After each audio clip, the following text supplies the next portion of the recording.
Let me now turn to our program for the future.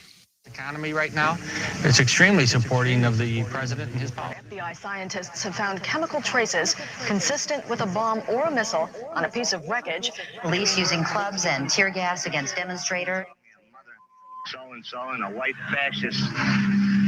They said you're getting some of your own medicine. Va ora in onda, te la ridò io, l'America, con Matteo De Sio.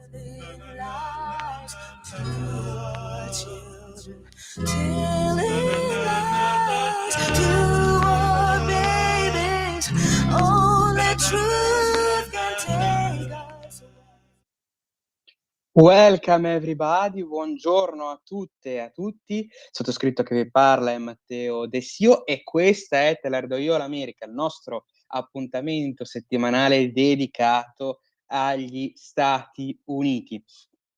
Cominciamo con notizie importantissime in questa puntata del 10 novembre 2025, come ad esempio avete sicuramente visto le elezioni a New York, dove ha vinto il democratico Mamdani che con l'appoggio di tutto il mainstream, anche il partito democratico, perlomeno la parte più a sinistra, ovviamente a sinistra americana per i nostri standard, parliamo di centro, parliamo di un centro, ma la sinistra più a sinistra, scusatemi il termine, ma proprio per rendere l'idea, la sinistra più a sinistra ha appoggiato Mamdani, invece la sinistra più moderata all'inizio non si era schierato a suo favore, ma con l'appoggio poi di Obama le riserve si sono sciolte. Un Mamdani che ha proposto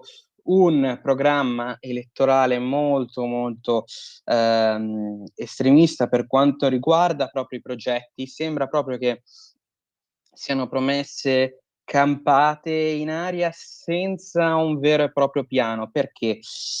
Cominciamo subito poi con il dire che New York di suo è una città molto molto molto costosa, e questo ovviamente è una problematica enorme sia per quanto riguarda gli affitti ma anche per i servizi di prima necessità. Le famiglie hanno un'enorme difficoltà a stare dietro ai prezzi, per esempio anche di questioni fondamentali come la salute e la cura per la propria prole. Perché? Perché ad esempio Mamdani, proprio per questo, pensa di offrire un programma per quanto riguarda i bambini gratuito.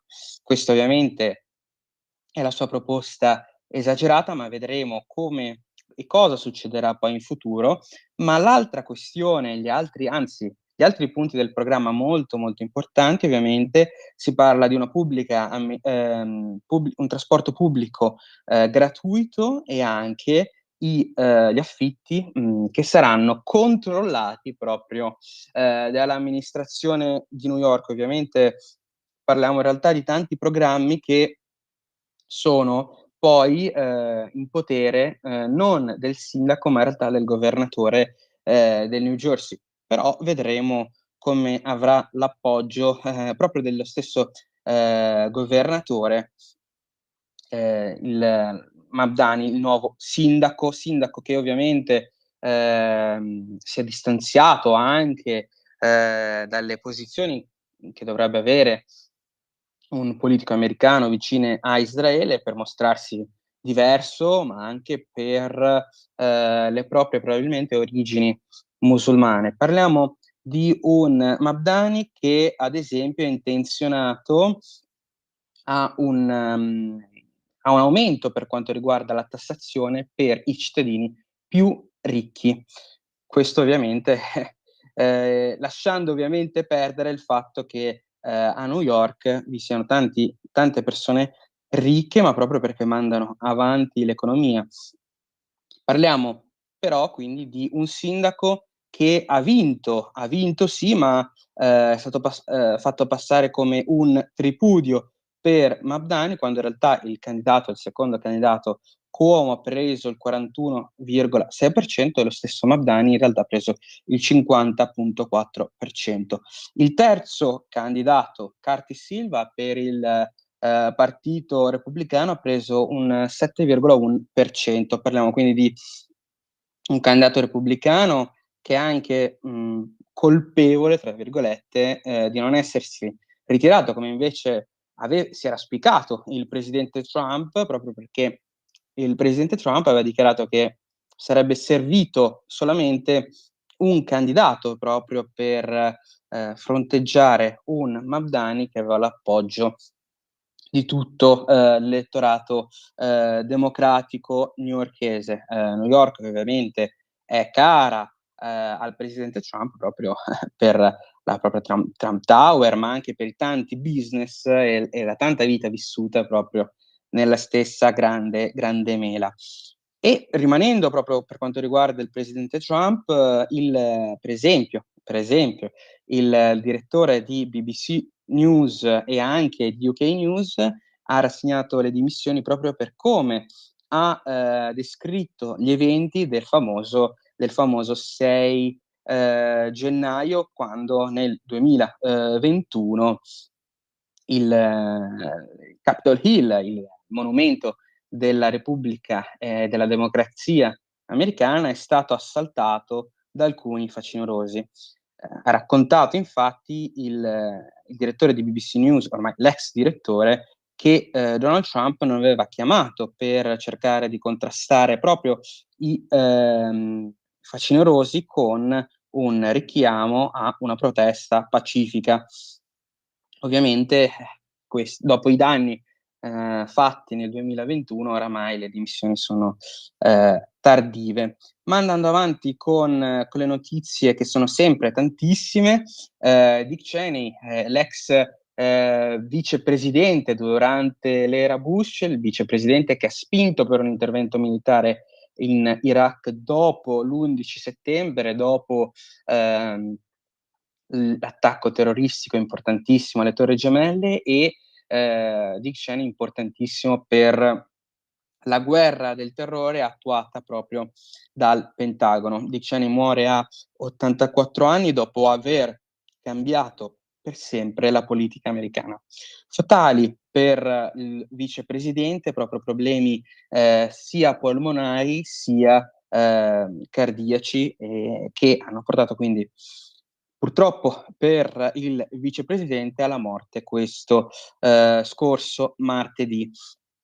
Parliamo anche di un presidenza Trump che ovviamente è in lotta con la Cina per quanto riguarda questa guerra commerciale, e in questo vi è una piccola vittoria anche per i repubblicani, perché la Corte d'Appello americana ha dichiarato che la Florida ha un diritto a poter bandire i cittadini cinesi a comprare proprietà proprio all'interno dello stato del sud americano. Parliamo di un divieto, un ban, come dicono gli americani, proprio per cercare di limitare l'influenza del partito cinese all'interno dello Stato a stelle e strisce, perché secondo il governatore DeSantis queste proprietà erano state comprate proprio con l'appoggio del governo della Repubblica Popolare Cinese. E altre notizie che coinvolgono la politica interna e esterna: sono stati fermati in Michigan due individui che sembra volessero attuare un piano terroristico proprio a ispirazione dell'ISIS, quindi dell'ex ormai Stato islamico, ma parliamo quindi di individui potenzialmente pericolosi. Vi sono anche invece delle sconfitte per quanto riguarda la politica interna americana, perché ancora una volta i giudici sono intervenuti sia per l'uso della polizia dedicata all'immigrazione e della forza proprio della stessa polizia, sia della Guardia Nazionale a Portland, in Oregon.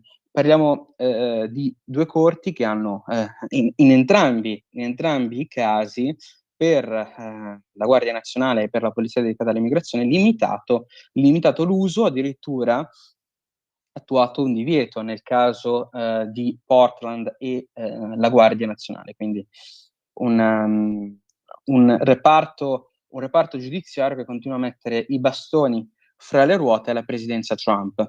E in questi giorni, proprio questa settimana, oltre alle elezioni per quanto riguarda la città di New York, vi sono state proprio le elezioni anche in altri posti. È stata denominata appunto una election night, con i democratici che hanno vinto dappertutto, probabilmente anche perché in molti casi, tra l'altro, si trattava di stati a guida anche in precedenza democratica, ma è normale che con questa politica democratica atta a più il risentimento più che a proporre nuove soluzioni, per quanto riguarda elezioni statali nei propri, chiamiamoli feudi, è normale che poi vinca. Andando avanti poi con le notizie, vi sono anche delle problematiche per quanto riguarda il reparto proprio dell'aeronautica americana, ovviamente per quanto riguarda gli aeroporti e l'aeronautica civile. Vi sono stati dei tagli per quanto riguarda i voli, addirittura si arriva, secondo alcune stime, a un 10% proprio per colpa della chiusura del governo federale, dello shutdown. Parliamo quindi di uno shutdown che dà sempre più problemi ovviamente agli americani, ma che sembra, secondo le ultime notizie, in via definitiva per quanto riguarda la fine.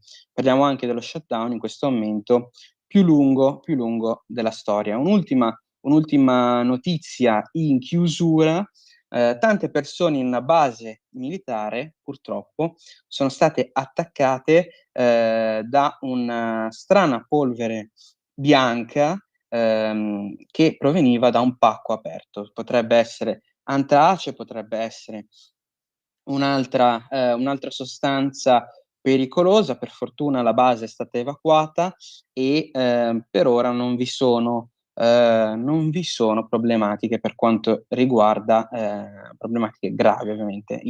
Le persone coinvolte sono state portate in ospedale. E con quest'ultima notizia il sottoscritto Matteo De Sio vi saluta e vi aspetto la prossima settimana, sempre qui su Radio Libertà. Grazie per l'attenzione, grazie per l'ascolto, una buona giornata e una buona settimana a tutti.